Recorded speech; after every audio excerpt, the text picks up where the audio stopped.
यांचे टोमणे ऐकायचे का आपण? आपलं स्टेटस तर जाईलच, पण या निरागस माणसांचा सेल्फ रिस्पेक्टही जाईल. त्यांना वाटतं इतकं इझी नाहीये. अहो तुम्हाला सांगतो, हिच्या घरात घालायच्या स्लीपर्स पण इम्पोर्टेड असतात. हिची हँडबॅग तुमच्या पूर्ण वॉर्डरोब एवढ्या किमतीची आहे. आणि ही जेव्हा सलॉनमध्ये जाते ना, जो तिचा 1 दिवसाचा खर्च होतो ना, तो तुमच्या 4 वर्षाच्या शॅम्पूचा खर्च आहे. आणि तो त्यांना परवडणार नाही आदिरा. त्यामुळे ह्या गोष्टीवरून तू माझ्याशी जसं भांडतीस तसं रोहनशी प्लीज भांडू नकोस तिकडे गेल्यावर. त्यांना बदलायला लावू नकोस, त्यापेक्षा तू स्वतः बदल. लग्न 2 कुटुंबांना एकत्र आणतं, वेगळं करत नाही आदिरा, लक्षात ठेव. Shut up! I said shut up!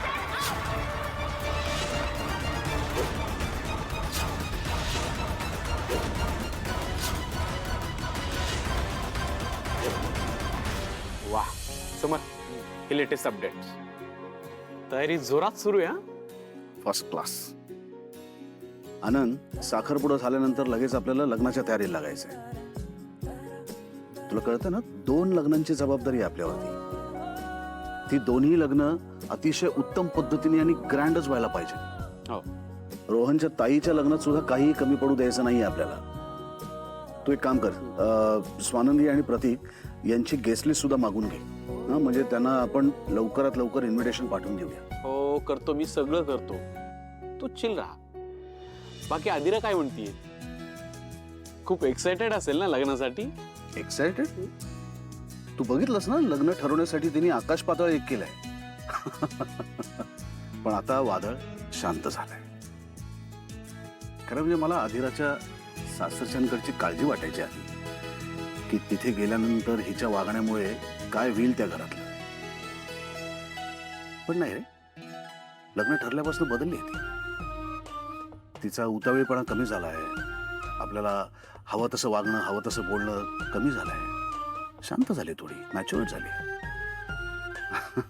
आता आधीसारखी स्वतःच्या मनाला वाटेल ते करणारी, वाटेल ते बोलणारी, पटेल त्या गोष्टी करणारी अशी आदिरा राहिली नाही. आता शांत झाली. एक्साइटेड तर म्हणजे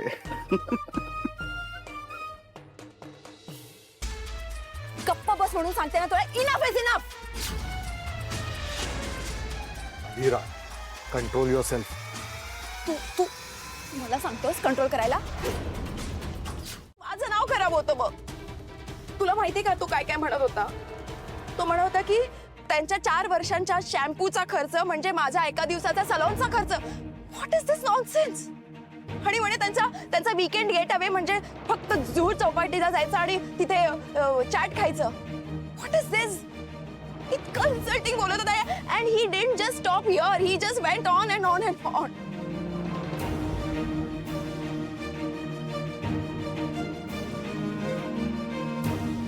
ऐक, मला वाटतं तू बोलायला हवंस रे तिच्याशी जाऊन. तू समजाव आधी तिला जाऊन. नाही अगं नाही, तू पाहिलंस ना तिचं डोकं फिरलंय. ती आता माझं काय ती कोणाचंच नाही ऐकणार. यार तिच्या ना ह्याच वागण्याची मला भीती वाटते. आणि आता तर अजून वाढली आहे. अरे रोहन, तिने आता जे काही केलं ना ते तिच्या सासरच्या माणसांसाठी म्हणजे आपल्यासाठी केलं. ती तिच्या सख्ख्या भावाशी भांडली. यातून प्रूव्ह होतं रे की तिचं तुझ्यावर, परिणामी तिचं आमच्या सगळ्यांवर खूप प्रेम आहे. पण ताई, तिचा भाऊ जे काही बोलला ते चुकीचं नव्हतं. पण हेच सांगत असतो ना मी तुम्हाला. ते बघ, मला ना आदिरा जेन्युइनली खूप आवडते.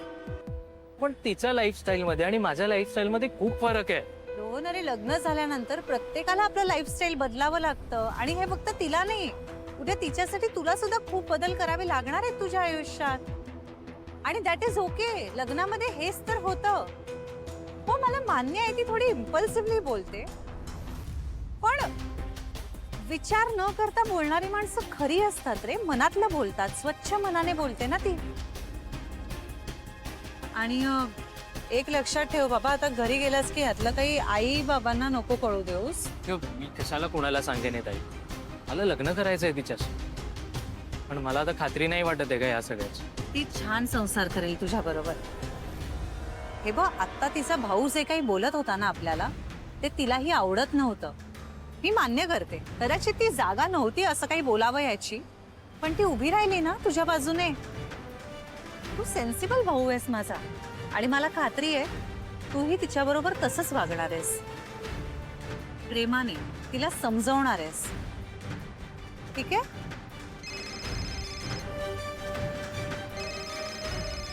समर सरांचा फोन आहे. बघ. हॅलो. रोहन, अधिरा बसले इथे माझ्या समोर केबिन मध्ये. Okay sir. तिने मला सगळं सांगितलंय काय घडलं ते. तुम्ही जरा ऑफिसमध्ये येऊ शकाल का? म्हणजे आपण समोरासमोर बोलू शकू. फोन का नाही करत आहे हा? काय झालं असेल?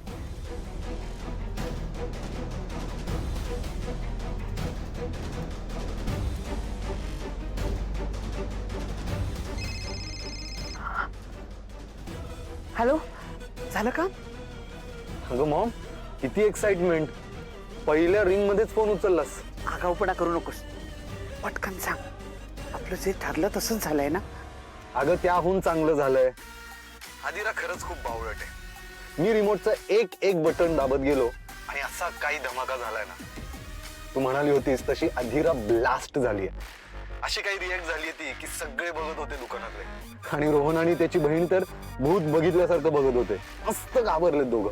सुपर, एक्सलंट, परफेक्ट काम जमलंय हा तुला अंशुमन. आता पुढचे काही दिवस आपण असंच करायचं. जिथे जिथे संधी मिळेल ना तिथे अधिरा असंच वागेल असं आपण बघायचं. आपल्याला गिळता येणार नाही इतका मोठा घास आपण गिळतोय हे त्यांना सारखं जाणवलं पाहिजे. अधिरा हे प्रकरण आपल्याला झेपणार नाही हे आता त्यांना दिसलं पाहिजे. अगं आज दिसलंच ना, चेहरे बघण्यासारखे झाले होते मॉम त्यांचे. बरं, तू घरी ये. रेंगाळू नकोस जास्त. कडू औषध आहे रे, थोडं थोडं देण्यातच मजा आहे. सगळं एकदम नाही द्यायचं काय. येस मॉम, आलोच.